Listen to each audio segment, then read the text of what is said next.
जय नमोस्तु।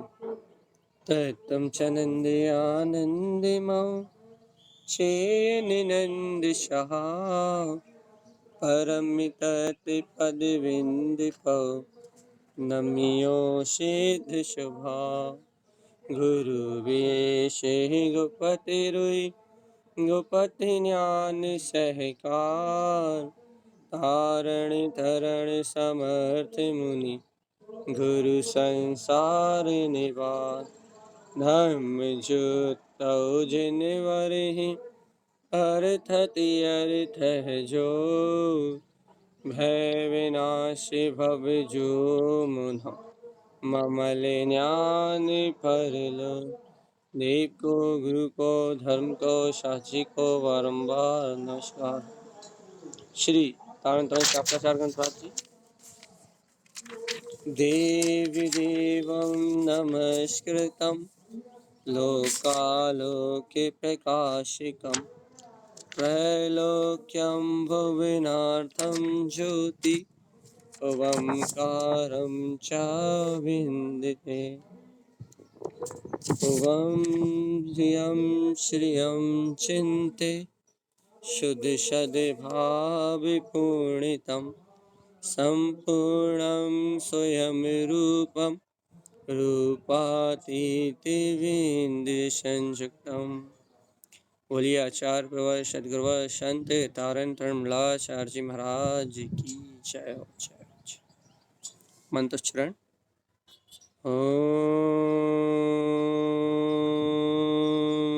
नमः भुवन सिद्धे नमो नमः। परम आराध्य महाजन वाणी सदगुरुवर तारण स्वामी और सर्वज्ञ जिनेन परमात्मा की अमृतमय ज्ञान रसधार। यह है श्री तारण तरण शास्त्राचार्य ग्रंथराज जी, जहाँ श्रीमद् जिन तारण स्वामी जीव को अपने अंतर कल्याण का मार्ग, अपने निर्वाण की गाथा सुना रहे हैं। ये आत्मा शुद्ध है, बुद्ध है, मुक्त है, नित्य है, निरंजन है और शीघ्र ही निर्वाण को प्राप्त करने की सामर्थ्य रखने वाला है।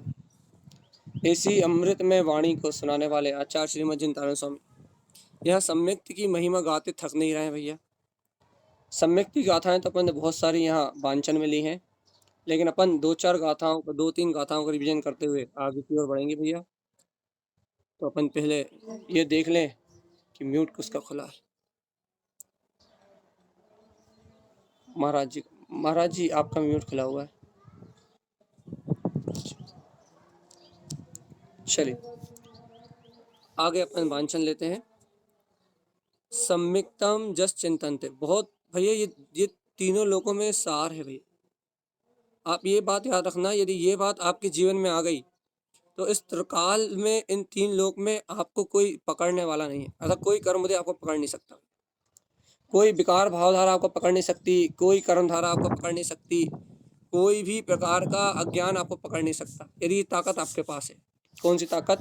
सम्यक्तम जस चिंतनते भाई, सम्यक्त की चिंता करना अर्थात सम्यक्त परिणामों में रत रहना, या ऐसा कहो वस्तु स्वभाव का विचार करना, तत्व का चिंतन करना, अपने वीतराग भाव में रत इस सम्यक्त को ग्रहण करने के लिए लगायत रहना, इस सम्यक्त को स्वीकार करने के लिए हमेशा तैयार रहना भाई। वो ज्ञानी ही इस सत्य का चिंतन करते हैं और वारम वारेन सार्ध्यम, और क्या करते हैं भैया? बारंबार इस स्वरूप की ही साधना करते हैं। इस वीतराग तत्व का श्रद्धान करके वारंबारेन सार्ध्यम, बारंबार इसकी साधना करते हैं। दोषम तस्य विनश्यति, उन भव्य जीवों के सारे दोष विनाश को प्राप्त होते हैं। दोषम तस्य विनश्यति सिंह मतंग जूथियम। और भैया सुनो तो, जैसे सिंह को देखते ही हाथियों के झुंड अपने आप क्या होते हैं भैया? अपने आप भाग जाते हैं। बिल्कुल ऐसा लगता है जैसे सिंह को देखते ही हाथियों के झुंड बलवान से बलवान हाथियों के झुंड से झुंड भैया तितर बितर हो जाते हैं। क्यों तितर बितर हो जाते हैं भैया? सिंह की बात ही अलग है ना, वो जंगल का राजा है भैया। इस प्रकार से यहाँ कोई भी कर्म का उदय हो, घातिया कर्म हो, अघातिया कर्म हो, शुभ कर्म हो, अशुभ कर्म हो, सारे कर्मों का नाश करने वाला, सभी कर्मों का विनाश करने वाला, ये अपना चैतन्य में ज्ञान स्वभाव भैया। जिस ज्ञान स्वभाव के अनुभव मात्र से सारे के सारे कर्मों के झुंड भाग जाते हैं, नष्ट हो जाते हैं। और इन कर्मों के झुंड का नाश करने के लिए एक सम्यक्त का चिंतन, सम्यक्त की शक्ति ही अमोघ अस्त्र है भैया। मिथ्यात्व को, मोह को, कर्म को, घातीय कर्म को, अघातीय कर्म को, क्या कहें, द्रव्य कर्म को, भाव कर्म को, नो कर्म को, औदायिक भाव आदि समस्त परिणामों को क्षय करने में एक ही सहकारी है, वो है सम्यक्त। इसकी बार बार साधना करो, इसकी साधना से दोष विनसते हैं भैया। इस सम्यक्त की भावना मात्र से, बार बार साधना मात्र से हाथियों के झुंड जैसे बड़े से बड़े बलवान कर्म भी भाग जाते हैं। 1000 रोग की एक दवा है सम्यक दर्शन, सम्यक्त की भावना, सम्यक्त की स्वीकारता। अगली गाथा, सम्यक्तम शुद्ध ध्रुवम सार्धम। क्या कह रहे हैं तारण स्वामी? जो भव्य आत्मा सम्यक्त से शुद्ध है और सम्यक्त की शुद्ध दृष्टि सहित ध्रुव सार्धम अपने शाश्वत स्वभाव की ही श्रद्धा करते हैं, अपने शाश्वत स्वरूप को ही साधते हैं। शुद्ध तत्व प्रकाश कम भैया, उनके अंतर में अपने स्वानुभव रूप शुद्ध तत्व का प्रकाश होता है। ती अर्थम शुद्ध संपूर्णम, वह भव्य आत्मा ती अर्थ से संयुक्त है, शुद्धता से संपूर्ण है भैया। उनका दर्शन शुद्ध है, उनका ज्ञान शुद्ध है, उनका चारित्र शुद्ध है। या कह रहा है रत्नात्रय से, ती अर्थ से वो शुद्ध है भैया। और सम्यक्तम शाश्वतम पदम, ऐसे सम्यक्त को ग्रहण करके शाश्वतम पदम अपने शाश्वत पद का ही, सिद्ध पद का ही ध्यान करने वाले में, या ऐसा कहो ऐसी सम्यक्त की भावना से अपने शाश्वत सिद्ध पद को उपलब्ध करने वाले। देखो भाई, रिवीजन कर रहे हैं अभी अपन, इसलिए विस्तार नहीं कर रहा है, आगे बढ़ रहा है। गाथा नंबर 223, गाथा नंबर 223 भैया। Microphone is mute.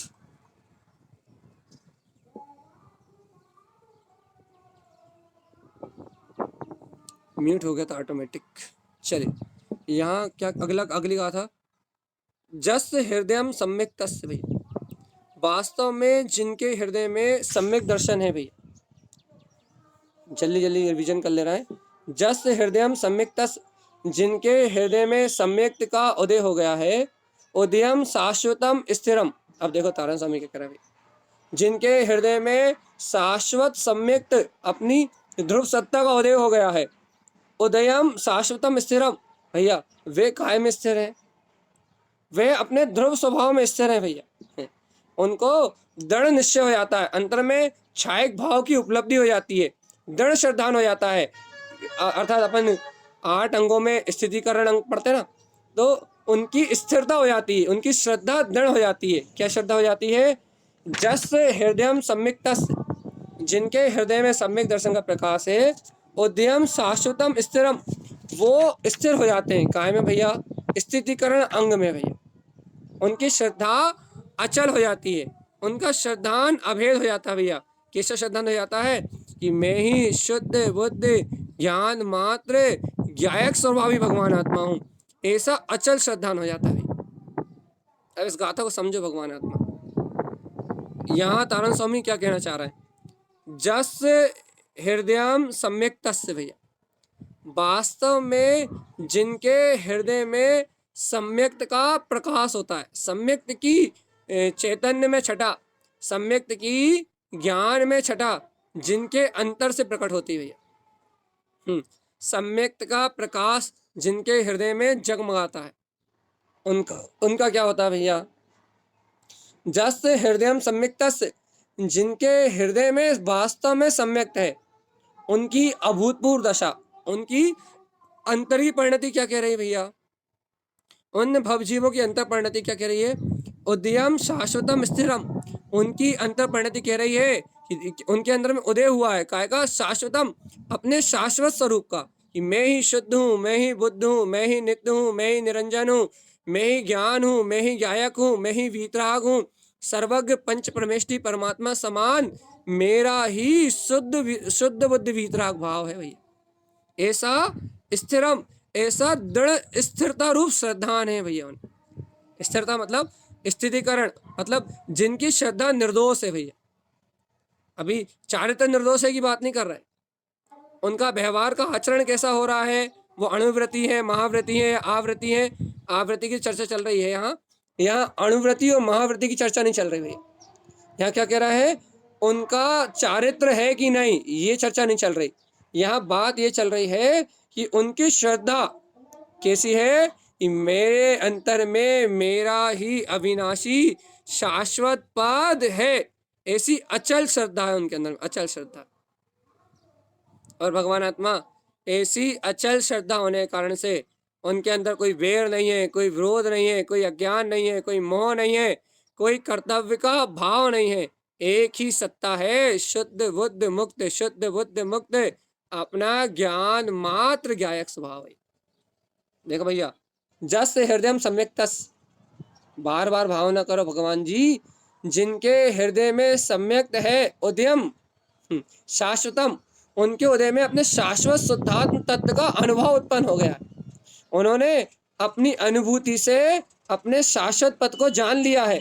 उन्होंने भैया अपने अंतर में अपने सुख अतीन्द्रिय आत्मा स्वाद चख लिया है। और देखो तो स्थिरम, उसकी प्रतीति में स्थिर है, उसकी सुरति में स्थिर है भैया, उसके स्मरण में स्थिर है, उसके बहुमान में स्थिर है, उसको अपने वीतराग पद को जान के उसके आनंद में ही स्थिर है। उन्हें वार वार वार वार वार वार अपने आत्मा की सुरात बसी हुई है, वार वार अपने ज्ञायक पद की सुरात बसी हुई है भैया। जो अपने में स्थिर है उनकी बात है भैया, स्थिरता है उनके अंदर में। तस गुणस नाथस, देखो देखो तारण स्वामी क्या घोषणा कर रहे हैं, सुनो सुनो सुनो सुनो। जो जीव अपने ध्रुव स्वभाव के श्रद्धान में स्थिर है उनके लिए तारण स्वामी क्या कह रहा है, जस तस् गुणस नाथस, भैया वह सारे भवजीव गुणों के नाथ हैं भैया, गुणों के नाथ।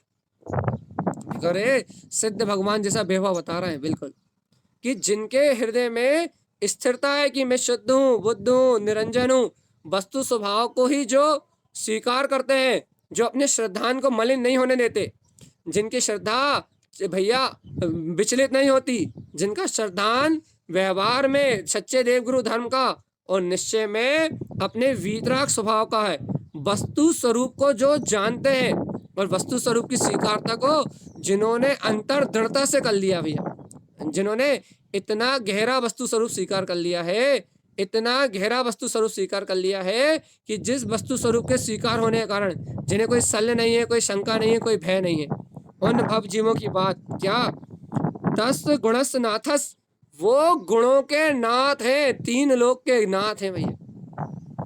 सुन रहा है कि नहीं सुन रहा है, वह सभी भव जीव गुणों के नाथ हैं, अनाथ नहीं है।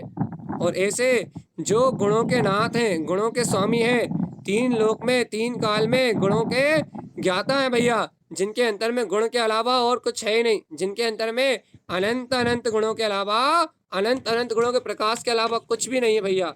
ऐसे भवजीव जो वास्तव में गुणों के नाथ हैं।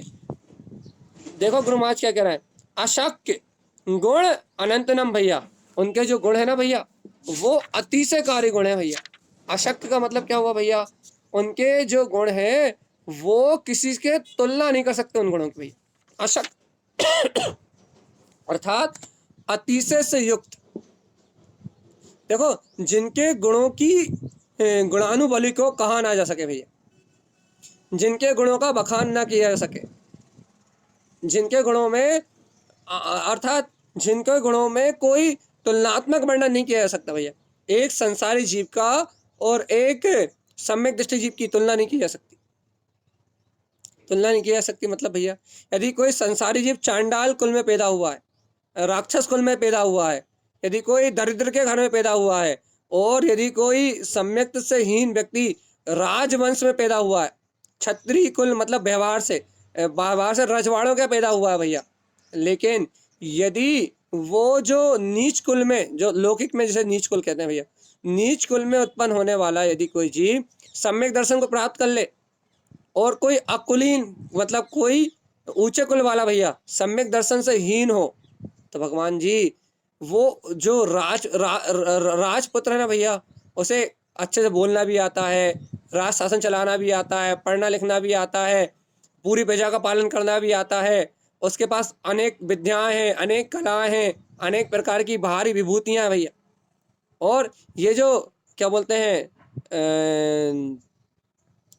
जो लौकिक आचार में भैया नीच कुल में पैदा हुआ है ना, इसे पढ़ना भी नहीं आता, लिखना भी नहीं आता भैया, अच्छे से व्यवहार करना भी नहीं आता। बाहर में एक भी गुण उसके पास नहीं दिखाई देते। कौन से वाले? लौकिक वाले भैया। खूब सुंदर भी नहीं है, खूब धनवान भी नहीं है भैया, बाहर में एक भी गुण नहीं है भैया। लेकिन सावधान जीवात्मा, अशक्त गुण अनंत नियम। क्या कह रहा है? अरे सुनो तो, सावधान चेतन सावधान। क्या कह रहे हैं आचार्य तारण स्वामी? उसके पास जो गुण है वो अतिशयकारी गुण, वो अनंत अनंत जो सम्यक दृष्टि के पास गुण है भैया, उनकी गुणों की महिमा अनंत है भगवान। सुनो, वो सम्यक्ति जीव मोक्ष मार्गी है, दरिद्र के घर पैदा होने के बाद भी वो तीनों लोगों का नाथ बनेगा, वो सिद्ध पद को प्राप्त करेगा। और भैया वो कितना ही गुणी हो बाहर वाला, अन्य राजा के यहाँ पैदा हुआ, वो कितना ही धनवान हो, कितना ही वैभववान हो, बाहर से कितने ही गुणी हो, लेकिन भैया उसके वो सारे गुण अवगुण हैं भैया। तारण स्वामी की बात अनोखी भैया, अशक्य। अरे जिन गुणों को आप उपमा नहीं दे सकते, जिन गुणों की आप महिमा नहीं कह सकते, जिन गुणों को आप आदि अंत नहीं बता सकते, ऐसे अनंत अनंत अतिशयकारी अनंत गुणों का उदय उसके अंतर आत्मा से हो जाता है। किसके अंतर से भैया? कौन कौन भव जीव के अंतर में? सम्यक हृदयम, जिनके हृदय में सम्यक थे भाई। और ऐसे नहीं, हाँ भैया मैं आत्मा हूँ, मैं शुद्ध आत्मा हूँ, परमात्मा, ऐसे ऊपर से कहने वाले को नहीं। उदय शाश्वतम, जिनको अपने उस शुद्धात्म स्वभाव की अनुभूति हो गई है। और स्थितम, क्या लिखा? स्थिरम, जो उस श्रद्धान में, उस ज्ञान भाव में स्थिर है, अचल है, कि मेरा तो एक त्रिकाली देव, दूसरा ना कोई। जिन्हें एक सुरति है भैया, शुद्धात्म शुद्धात्म शुद्धात्म शुद्धात्म और शुद्धात्म तत्व की, जिन्हें एक शुद्धात्म स्वभाव की सुरति है भैया, उनका ही मोक्ष मार्ग है भैया। तो क्या कहना आचार्य तारण स्वामी भैया? वह भव्य जीव जो भव्य है, उदयम शाश्वतम स्थिरम भैया, जो अपने स्थितिकरण अंग में दृढ़ है भैया, उनकी बात क्या? तस् गुण नाथस, वो गुणों के नाथ हैं भैया, अनाथ नहीं है। अनाथ कौन है भैया? जिन्हें अपना त्रिकाली गायक स्वभावी भगवान आत्मा मिला नहीं है, वो जीव इस संसार में अनाथ है भाई। अनाथ संज्ञा किसकी है भैया? संसार में जो जीव अपने गुणों को नहीं जानता उसे अनाथ कहते हैं। यहाँ आगम, जिन आगम में अनाथ किसे कहते हैं? जो अपने सम्यक दर्शन ज्ञान चारित्र को नहीं जानता, जिसको मुक्ति श्री वधु का वर्ण नहीं है भैया, जिसने सम्यक रत्न को नहीं बढ़ा, बरा बरा मतलब ग्रहण नहीं किया, उस जीव को यहाँ अनाथ कहा जाता है, अनाथ। और सुनो, जो जीव सम्यक दर्शन से संयुक्त है उसे गुरु महाराज ने क्या कहा? गुणस नाथस, वो अनाथ नहीं, वो गुणों का नाथ है, गुणों का नाथ। संग्रह की नहीं भगवान आत्मा, जिसने अपने हृदय में सम्यक दर्शन को बर लिया, वो अनाथ नहीं हो सकता, वो गुणों का नाथ है। और कितने गुणों का? कहले अशाक, गिनती नहीं कर सकते आप उनकी। अनंत गुण, अनंत अनंत गुण, अशक का मतलब अनंत भी है, कि उसके गुणों का कोई गुणानुवाद अर्थात उसके गुणों की कोई गिनती नहीं है भैया। एक दो तीन चार गुण नहीं पाए जाते, सम्यक दृष्टि के अंतर में इतने गुण पाए जाते हैं। अशक गुण अनंत अनंतयम, अनंत अनंत अनंत अनंत सॉरी, अशक गुण अनंत अनंत अनंत गुण उसके अंदर में पाए जाते हैं। एक बार सम्यक दर्शन को ग्रहण कर लो और अनंत अनंत गुणों को अपने जीवन में अंगीकार कर लो। और तारण स्वामी अतिशयकारी गुणों की महिमा कह रहे हैं भैया। और देखो तो, एक के साधे सब सध रहा है। देखो अपन क्या कहते हैं भैया, हमसे व्रत करते नहीं बन रहा, हमसे नियम करते नहीं बन रहा, स्वाध्याय में आप कितना सुनाते हो हमें ये याद नहीं होता है ना, क्षयोपम ज्ञान हमें पकड़ में नहीं आता। लेकिन देखो, एक सम्यक को साधने से सब सध रहा भाई, एक शुद्ध आत्मा की सूरत होने से सब सध रहा, एक ज्ञान मात्र स्वभाव को जानने से सब जानने में आ रहा भैया, एक शुद्धात्म तत्व की अनुभूति होने से सबकी अनुभूति हो रही है, एक गायक स्वभाव को अपने में पहचान लेने से सबकी पहचान ऑटोमेटिक हो रही है, सबकी पहचान हो रही है कि मैं तो गायक हूँ, मैं तो ज्ञान मात्र हूँ, मैं तो गायक स्वभाव वाला हूँ भैया। एक गायक को जान लो, बाकी सब जानने में आ जाएगा। जाननहार जना रहा है, जाननहार जना रहा है, जानने वाला जना रहा है, और जानने वाले को जानने में माँ जाननहार ही आ रहा है, और इसके अलावा कोई जानने में नहीं आ रहा। ये तारण तारण स्वामी की बात है, मैं नहीं कह रहा। तस् गुणस नाथस, वो गुणों का नाथ हो जाता है, अनाथ नहीं। और असाक्य गुण अनंत नियम, जिन गुणों की कल्पना नहीं की जा सकती, ऐसे अतिशयकारी गुणों से, अनंत गुणों से सुशोभित हो जाता है भैया। भगवान जी वास्तव में यदि तारण स्वामी के ग्रंथों की महिमा आ जाए, यदि वास्तव में अपने को तारण स्वामी के ग्रंथों की महिमा आ जाए कि जय जय गुरुतार, जय जय गुरुतार, जय जय गुरुतार, हे तारण स्वामी आपने तो अद्भुत मार्ग खोल दिया, हे तारण स्वामी आपने तो अद्भुत मार्ग दिखा दिया। आपके अंतर ज्ञान प्रकाश में तो ज्ञान के अलावा, ज्ञानानंद स्वभाव के अलावा और कुछ है ही नहीं। और देखो सम्यक की महिमा कह रहे हैं भाई। कैसी महिमा कह रहे हैं? सम्यक के शुद्ध प्रकाश की महिमा कह रहे हैं भाई। ऐसे तारण स्वामी है। देखो भैया, इस गाथा को अपन थोड़ा यहाँ विराम देके अगली गाथा का चिंतन करके फिर वापस यहाँ आते हैं। क्या कह रहे हैं तारण स्वामी? मिलाइए। गाथा नंबर 224। सम्यक्तम दृष्टिते जैन। सुनो भैया, जिसके पास ये सम्यक दर्शन दिखाई देता है, देखो हम नहीं कह रहे बिल्कुल भी, सम्यक्तम दृष्टिते जैन, जिनके पास ये सम्यक दर्शन दिखाई देता है, या फिर जो भव्य आत्मा इस सम्यक की दृष्टि से देखते हैं। दोनों अर्थ निकाल लो आप। व्यवहार से सम्यक दृष्टियों की अनुमोदना करने के लिए यह अर्थ निकाल लो कि जिनके पास ये सम्यक दर्शन दिखाई देता है, और स्वयं का पुरुषार्थ करने की अपेक्षा से यह अर्थ निकाल लो जिनकी दृष्टि में सम्यक दर्शन है। भैया अपनी भावनाओं को सिद्ध करने के लिए सम्यक्तम दृष्टिते जैन, जिन्हें सम्यक की दृष्टि प्रकट हो गई है। भैया अपने लिए पुरुषार्थ जगाओ जीवात्मा। सम्यक्तम दृष्टिते जैन उद्यम त्रिभुवनात्रयम। भैया देखो क्या कह रहे हैं भैया, जिनके हृदय में जिनके हृदय में सम्यक दर्शन अर्थात शुद्ध आत्म तत्व की अनुभूति का प्रकाश होता है, उनका उदय हो जाता है। तीसरा नेत्र का, भुवनात्रयम, ज्ञान में उसके तीसरे नेत्र का उदय हो जाता है। वो तीसरा नेत्र क्या करता है? भुवनात्रयम, तीनों लोकों को जानने की भैया ताकत रखता है। त्रिभुवन त्रयम, ये क्या है भैया? भुव न त्रयम, अच्छा नेत्र, हाँ सॉरी ठीक है। उदयम त्रिभुवन त्रयम, क्या भैया? उसे तृतीय ऐसा नेत्र, ज्ञान में सम्यक ज्ञान का ऐसा अद्भुत तीसरा नेत्र प्रकट हो जाता है, जिस नेत्र से वह वस्तु के स्वभाव को देखने की ताकत रखता है। देखो फिर से, सम्यक्तम दृष्टिते जैन, जिनकी नजरों में सम्यक्त निवास करता है, जिनके नैनों में सम्यक दर्शन निवास करता है, सम्यक्त रूपी महारत्न जिनके नैनों में बसा हुआ है, जिनकी दृष्टि में बसा हुआ है। क्योंकि अपन कहते हैं ना, सच्चे श्रद्धांत से सम्यक दर्शन सहित युगपत सम्यक ज्ञान होता है। ऐसा नहीं है कि सम्यक दर्शन कभी होगा और सम्यक ज्ञान कभी होगा, सम्यक श्रद्धा बाद में पहले होगी और सम्यक ज्ञान बाद में होगा, ऐसा नहीं है भैया। यहाँ श्रद्धान हुआ और वहाँ ज्ञान सम्यक होना ही है। तो यहाँ तारण सम्यक कह रहा है, जिसके हृदय में, जिसकी दृष्टि में सम्यक्त रूपी रत्न का प्रकाश हो गया भैया, उसका उदय होगा। काय का उदय होगा? तीसरे नेत्र का भैया। तीसरा ज्ञानमय नेत्र उनके सामने प्रकट हो जाएगा भैया। तीसरा नेत्र क्यों कहा? पहला नेत्र कौन सा, दूसरा नेत्र कौन सा, ये तीसरा नेत्र क्यों कहा भैया? देखो भैया, लोक में एक लोकाचार की भाषा है। क्या लोकाचार की भाषा भैया? कि यहाँ अपन तृतीय नेत्र कहते हैं भैया, तीसरा नेत्र कहते हैं। तो क्या कहते हैं यहाँ संसार में? कहते हैं कि तीसरा नेत्र खुलेगा तो संसार में प्ले हो जाएगा भैया। ये संसार की लोकाचार की कहावत है।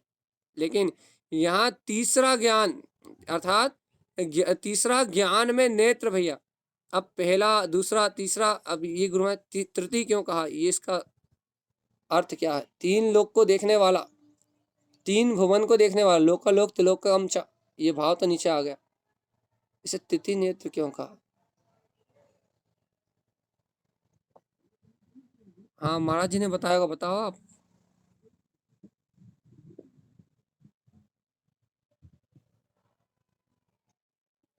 तीसरा ज्ञान तो अवधि ज्ञान है। साधु दशा की चर्चा तो कर नहीं रहे गुरु महाराज, यहाँ तो गुरु महाराज श्रावक दशा की चर्चा कर रहे हैं। तृतीय नेत्र अवधि ज्ञान कैसे? जब यहाँ आवृत्ति सम्यक दृष्टि की चर्चा चल रही है, 18 ज्ञान का पालन करने वाला, तो अवधि ज्ञान तो हो नहीं सकता वो। तीन भुवन को जानने वाला त्रिनेत्रम, तीसरा नेत्र उदय हो जाता है, बस ये बात है। बस अब को तीसरा नेत्र क्यों कहा, ये बात हमारे दिमाग में सेटअप में नहीं आ रही, थोड़ी देर चर्चा करते करते आ जाएगी। वंदिनी, उनको तीनों लोगों में वंदिनी तीसरा ज्ञान नेत्र प्रकट हो जाता है। तीनों लोगों में वंदिनी तीसरा ज्ञान नेत्र, तीसरा क्यों कहा? ठीक है, देखते हैं आगे। क्योंकि यदि दूसरा ज्ञान कहते तो अपन कहते थे मति श्रुत ज्ञान के बाद तीसरा दूसरा सम्यक मति सम्यक श्रुत ज्ञान प्रकट हो जाता है, लेकिन तीसरा कहा तो तीसरे का अर्थ अभी हमारे कॉन्सेप्ट में क्लियर नहीं है, इसलिए हम इसे कुछ कह नहीं पा रहे इस बारे में। तो उसे तीसरा ज्ञान में नेत्र प्रकट हो जाता है। सम्यक दर्शन, सम्यक ज्ञान भी दूसरा है, तो उसे उसे तीसरा तृतीय नेत्र प्रकट हो जाता है भैया। अब इसे हम अपनी समझ के अनुसार ऐसा कह दे रहा है, संसार में लोकाचार में एक कथा प्रचलित है भैया, और वो कथा है कि तीसरे नेत्र से ही संसार का क्या बोलते हैं, विनाश होता है भैया। ये लोग मानते हैं लौकिकता में भैया, तीसरे नेत्र से ही सारा काम होता है। तो यहाँ किस उपमा से तारण स्वामी ने कहा, इसका हम चिंतन करके कभी बताएंगे। उसे तीसरा ज्ञान में नेत्र प्रकट हो जाता है, और वह तीसरा ज्ञान में लोग, उसमें लोकालोक और त्रिलोक आंवले के भांति झलकता हुआ दिखाई देता है भैया। देखो आगे गुरु महाराज कह रहे हैं, लोकालोक लोक लोक लौकिकम च, भैया उसे तीसरा ज्ञान में नेत्र प्रकट हो जाता है, लोकालोक त्रिलोकम च, जिसमें लोक और अलोक ये तीनों लोग अलवले मुख जता, जैसे निर्मल जल में। देखो भैया, अलवले मतलब जैसे निर्मल, जैसे आप किसी नदी के किनारे बैठे हो, नदी शांत हो, उसमें लहरें ना उठ रही हो, और उसका जल बिल्कुल कांच की तरह कंचन बत हो भैया। तो जैसे नदी में आप अपनी सूरत देखोगे भैया, तो एकदम आपको अपना मुख एकदम बिल्कुल दर्पणबद्ध दिखाई देगा भैया। तो भैया जैसे कि आप निर्मल जल में अपना मुख देखोगे तो आपको एकदम बिल्कुल स्पष्ट दिखाई देगा। जैसे भैया तृतीय सम्यक ज्ञान में नेत्र उत्पन्न हो जाने से, समीचीन ज्ञान में नेत्र उत्पन्न हो जाने से, गुरुदेव कह रहा है क्या, लोकालोक में जितने पदार्थ हैं, त्रिलोक में जितनी वस्तुएं हैं, वो एकदम स्पष्ट दिखाई देंगी भैया। ये तो केवल ज्ञान में दिखाई दे सकती हैं बस। या फिर जीव जैसा केवल ज्ञानी परमात्मा ने कहा है, वैसा ही श्रद्धान रूप वस्तु स्वरूप झलक सकता है भैया।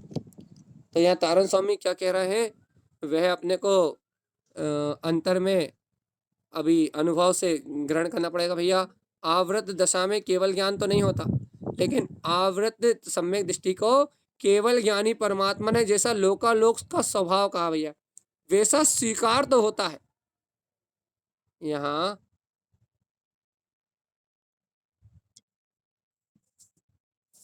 अब महाराज जी यदि फ्री हों तो म्यूट खोल के बता देंगे, महाराज जी तो खुद एडमिन रहते हैं।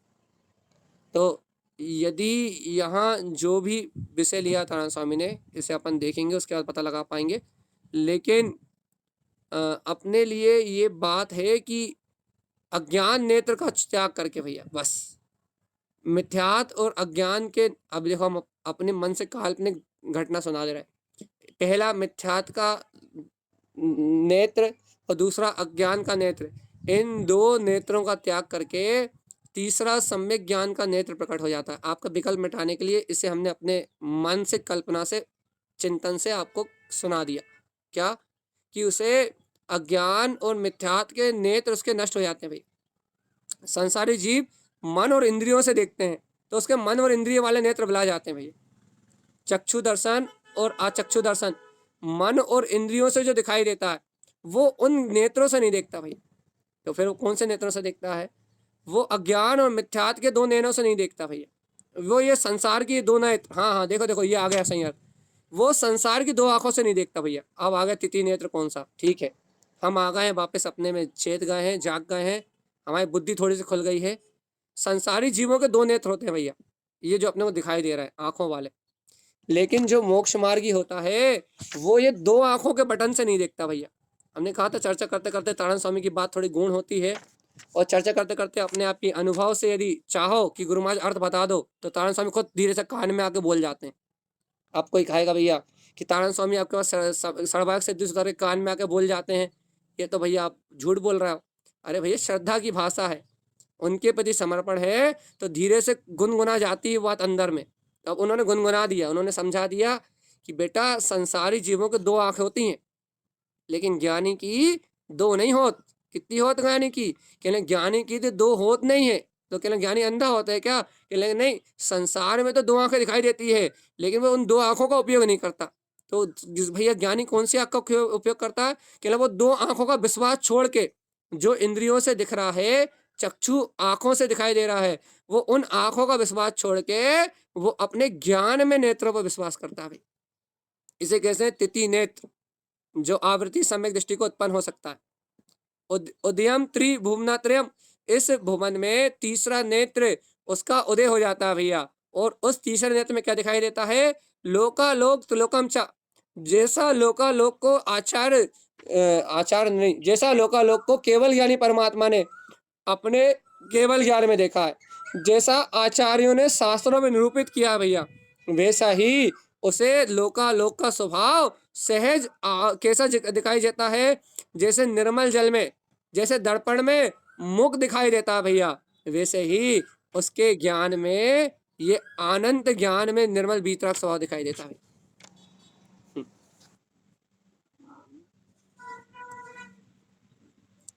हो ही नहीं सकती। महाराज जी ने की थी। अब महाराज जी ने अपनी अपेक्षा से, महाराज जी ने अपनी अपेक्षा से लिया होगा, लेकिन यहाँ आवृत्ति की चर्चा है। और अपन यहाँ टीका पढ़ लेंगे, ज्ञानानंद महाराज जी ने क्या लिखा है, पढ़ के देख लेते हैं अपन, शायद यहाँ लिखा होगा।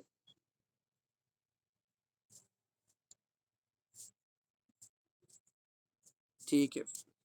तो दो आंखों का सहकार छोड़ के अपन अपने सम्यक ज्ञान का नेत्र रूप अपने ज्ञान चक्षु खोलें।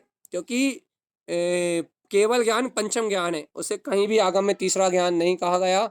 इसलिए केवल ज्ञान की उपमा मात पंचम केवल ज्ञान को कहा जाता है, पंचम अंतिम ज्ञान है वो। इसलिए यहाँ आचार्य तारण स्वामी कह रहे हैं केवल ज्ञानी के ज्ञान में जैसा ध्रुव तत्व प्रकाशित हो रहा है, केवल ज्ञानी के ज्ञान में जैसी वीतराग तत्व की महिमा आ रही है, केवल ज्ञानी के ज्ञान में जैसा वस्तु का स्वभाव झलक रहा है भैया, वैसा ही पंचम ज्ञान में जैसा विश्व का लोकालोक का अवलोकन हो रहा है, वैसा ही वस्तु स्वरूप उस ज्ञानी के उस सम्यक दृष्टि के हृदय में झलकता है भैया। ये महिमा है भगवान आत्मा, महिमा है बहुमान कर लो, मात्र सम्यक आपकी दृष्टि में आ जाए बस, तो तीनों लोकों को प्रकाशित करने वाला युगपत सम्यक ज्ञान होगा ही होगा भैया।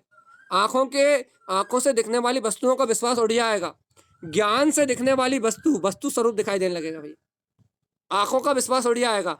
आज अपने को आंखों का विश्वास है, फिर आंखों का विश्वास नहीं रहेगा, फिर केवल यानी परमात्मा ने जब वस्तु स्वरूप कहा है, उस वस्तु स्वरूप का विश्वास रहेगा भैया। और देखो भैया, जब उस वस्तु स्वरूप का विश्वास रहेगा तो क्या झलकेगा? लोक अलोक झलकेगा भैया। और लोकालोक कैसे झलकेगा? जैसा केवल ज्ञानी के ज्ञान में आया है, वैसे ही अपने निर्मल सम्यक ज्ञान के प्रकाश में वो लोकालोक झलकता हुआ, वस्तु स्वरूप झलकता हुआ दिखाई देगा भैया। किसको? सम्यक दृष्टि को, भगवान आत्मा सम्यक दृष्टि को। ये महिमा है, काय की महिमा भैया? ये महिमा है सम्यक दर्शन की भैया। तो भगवान आत्मा इस महिमा को सुन के अपने को आत्म तत्व का बोध जागे भैया। सल्ला जी बोलिए, म्यूट खोला है आपका।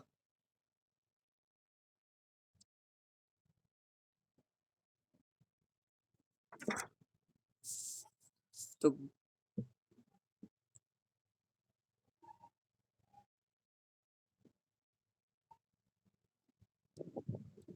अरे भगवान जी,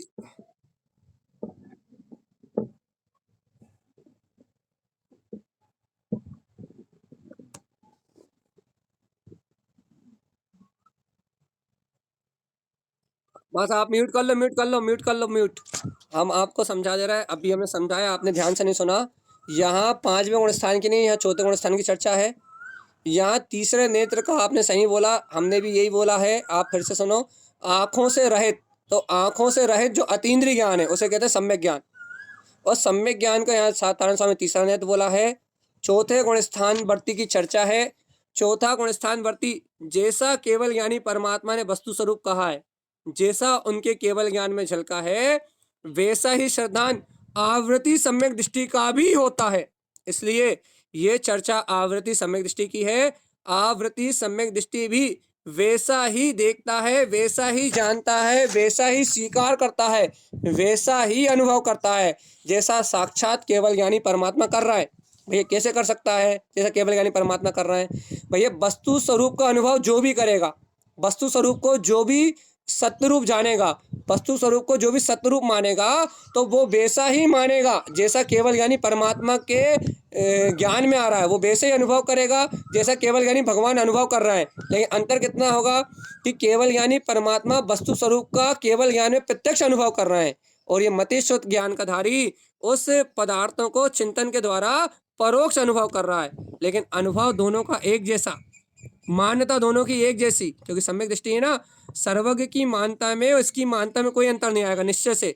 पर्याय में सर्वज्ञ को भैया अरिहंत परमात्मा को परम अवगाढ़ सम्यक थे, और इसको कौन सा हो सकता है? इसको आज्ञा हो सकता है भैया। सम्यक की पर्याय में अंतर आएगा, लेकिन सम्यक की क्वालिटी में अंतर नहीं आएगा, वस्तु स्वरूप की स्वीकारता में अंतर नहीं आएगा। आत्मा का अनुभव होगा तो सिद्ध भगवान को भी वैसा ही होगा और इसको भी वैसा ही होगा। इससे यहाँ तारण स्वामी कह रहे हैं भैया, सम्यक्त जिनकी दृष्टि में दिखाई देता। चौथा गुण स्थान वर्ती, ये बात मेरी चल रही है, किसी पंचम गुण स्थान वर्ती की नहीं चल रही। क्या? सम्यक्तम दृष्टते जैन, जिनकी दृष्टि में सम्यक्त दिखाई देता है, वो चौथे गुण स्थान वर्ती भव्य आत्मा। उदयम त्रिभुवनात्रयम, उन्हें तीसरा ज्ञान में नेत्र का प्रकाश होता है भैया। इन नेत्रों की अनुमोदना कर लो रे, इन नेत्रों में मिर्ची डालो। है, क्यों मिर्ची डाले? क्योंकि इन आंखों से देख देख के तो इस संसार की अनुमोदना करी भैया। और याद रखो, चक्षु आंखों के माध्यम से जितना आश्रव होता है, उतना आश्रव अन्य इंद्रियों के माध्यम से नहीं होता भैया। क्यों? आंखें खुलते ही संसार दिखता है, आंखें बंद रहने के बाद भी चिंतन संसार का ही चलता है, लेकिन आंखें खुलते ही विशेषता से संसार का अवलोकन होता है भैया, पूरा उपयोग बाहर की ओर फेंकता है। तो क्या कह रहे हैं? उदय हो जाता है काय का उदय हो जाता है भैया? तीसरे नेत्र ज्ञान में, सम्यक ज्ञान में नेत्र का उदय हो जाता है। और ऐसा भवजीव लोका लोक तुलोकम च, क्या करता है? जैसे केवली ने देखा है वैसे ही सर्वलोक आलोक के स्वभाव को देखता है भाई। ऐसी महिमा तारण स्वामी कह रहे हैं भैया। और देखो अगली गाथा, मूल गुणम च उत्पादन थे। अब देखो, अब देखो, अब देखो, जिसकी श्रद्धा ऐसी अचल होती है उसके लिए तारण स्वामी कह रहे हैं मूल गुणम च उत्पादन थे। अब उसके जीवन में अष्टमूल गुणों का उदय होता है, निर्दोष रूप से पालन। अब जो गुरु महाराज निश्चय से अष्टमूल गुण कहे थे ना, मद मास मधु, कहने लगे अब उसके विकार सब त्याग हो जाएंगे भैया। तो मूल गुणम च उत्पादन थे, फलम पंच न दृष्टते, वो 5 प्रकार के उदंबर फल की ओर देखता भी नहीं है, ग्रहण करने की भावना ही नहीं होती भैया से। बड़ पीपल पिलुशुनि चा पाकर उदंबर हस्त, जब बड़ पीपल पिलसुन पाकर उदंबर आदि इन 5 प्रकार के फलों को ग्रहण करने का भाव ही नहीं होता, उनकी ओर दृष्टि नहीं जाती भैया। किसको? कौन नहीं देखेगा भैया इन विकारों की ओर? जिनके हृदय में सम्यक्त का प्रकाश हो जाएगा भैया, उन्हें उनकी नजर भी नहीं जाएगी इनकी ओर भैया। कभी भाव भी नहीं आएगा, कभी इनके संयोग को भी नहीं देखेगा भैया। बड़ पीपल पिलसुन मतलब बड़ पीपल उमर कटुम्बर पाकर, और बस 5 हो गए। इन 5 प्रकार के उदंबर फलों का सेवन नहीं करता भैया। ये तारण स्वामी की बात है भैया। तारण स्वामी निश्चय के साथ व्यवहार में लेके जाते हैं। तो कह रहे भैया बड़ पीपल उमर कटुम्बर आदि जो पाकर आदि अंजीर आदि जो फल हैं, वो ग्रहण करने का भाव तो मिथ्या दृष्टि को आता है। मिथ्या दृष्टि 5 प्रकार के इन उदंबर फलों को ग्रहण करने की भावना कर सकते हैं। सम्यक दृष्टि जिसमें बहुत रसघात हो, बहुत जीवों का घात हो भैया, ऐसे ऐसे फल आदि का सेवन करने का भाव भी आवृत सम्यक दृष्टि को हो ही नहीं सकता। तारण स्वामी कह रहा है, मैं नहीं कह रहा, तारण स्वामी कह रहा है। जिनको वास्तव में तीसरा ज्ञान में नेत्र प्रकट हो जाता है, जो परमात्मा की वाणी को स्वीकार कर लेते हैं उनका शुद्धता से अष्टमूल गुणों का पालन होता है भैया। और सुनो, जिनको वास्तव में क्या बोलते हैं अष्टमूल गुण अंतर से पालन नहीं हुए और बाहर से यदि ले भी लिए तो तारण पंथ में मान्य नहीं है भैया। तारण पंथ मतलब मोक्ष का मार्ग। तारण पंथ मतलब भैया सम्यक दर्शन सहित आचरण। और यदि आपका सम्यक दर्शन सहित आचरण नहीं है तो आप तारण पंथी नहीं हो भैया। तारण पंथी मतलब संसार से मुक्त होने वाली आत्मा नहीं हो। तारण पंथी मतलब तारण समाज नहीं। तारण पंथी मतलब इस 4 गति 84 लाख योनियों से मुक्त होने वाली आत्मा। भैया कब नहीं है अपन?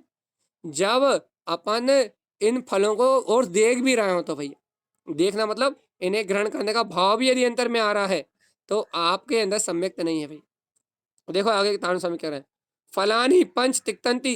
क्या करता है भैया? सम्यक दृष्टि इन 5 प्रकार के फलों को छोड़ देता है और क्या करता है? त्रस त्रस्य रक्षणम। भैया क्यों छोड़ देता है? त्रस्य रक्षणार्थयम। भैया त्रस्त जीवों की रक्षा के भाव से। भैया क्या भाव आते हैं? अरे मेरे निमित्त से 2 इंद्री 3 इंद्री आदि इन जीवों का घात ना हो जाए। मेरे निमित्त से ये अनंत बहुत रसघात मेरे निमित्त से ना हो जाए भैया।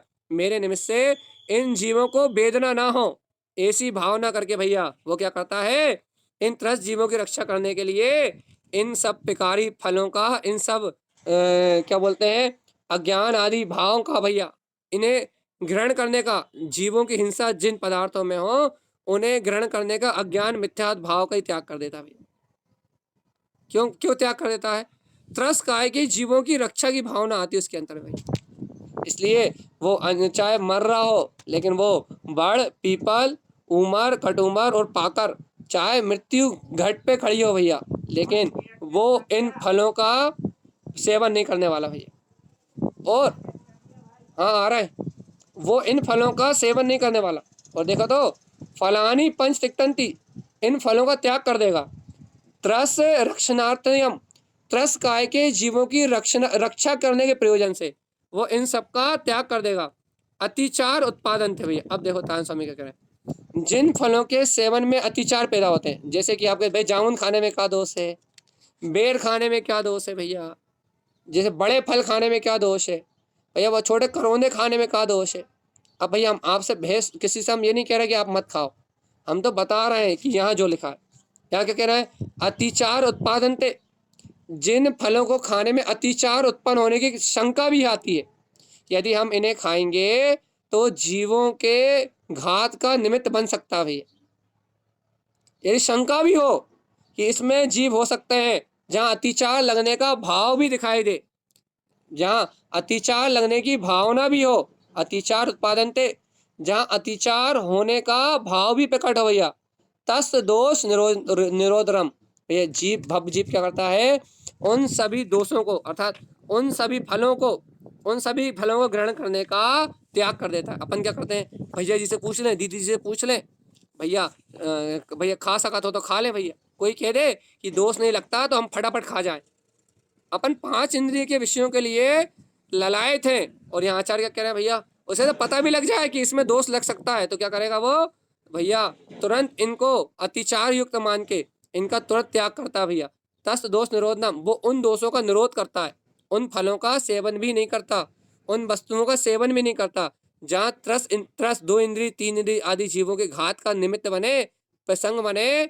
ऐसा सम्यक दृष्टि जीव उन अशुद्ध पदार्थों का, जिनसे जो अशुद्ध भाव के कारण ग्रहण करने के लिए लालसा होती है, 5 इंद्रिय के भोग आसक्ति की चाहे ना होने के कारण जिन विषयों ग्रहण करने की चाहत होती है, वो ऐसे विकार फलों को ग्रहण करने की भावना भी नहीं करता भैया। और भैया जब तक ये जीव, सुनो तो सावधान, ये जीव जब तक इन विकार फलों को ग्रहण करने की भावना करता है जहाँ जीव हो, तो भैया उसको सम्यक दर्शन नहीं हो सकता भैया। बचा लो भगवान आत्मा, या तो सम्यक दर्शन को बचा लो या भोगों की लालसा से इंद्रिय विषय भोगों को बचा लो भैया। हम सभी छोड़ दे तो खाएं का? आप भैया अचार भी छुड़वा दो, पापड़ भी छुड़वा दो, बड़ी भी छुड़वा दो, और कहने लगे भैया क्या मुरब्बा भी छुड़वा दो, और क्या छुड़वा दो भैया? बेर भी छुड़वा दो, और क्या करौंदे भी छुड़वा दो भैया। कहला भट्टा भी छुड़वा दो, आलू भी छुड़वा दो, प्याज भी छुड़वा दो, खाएगा बचो ही का इस संसार में, खावे के लाज है ना, है ना। तो भैया जिन जीवों के ऐसे भाव आते हैं उन्हें सम्यक दर्शन होने की संभावना भी नहीं है भाई। यहाँ मैं नहीं कह रहा, यहाँ लिखा है भैया, जैसा लिखा है वैसा पढ़ रहा हूँ।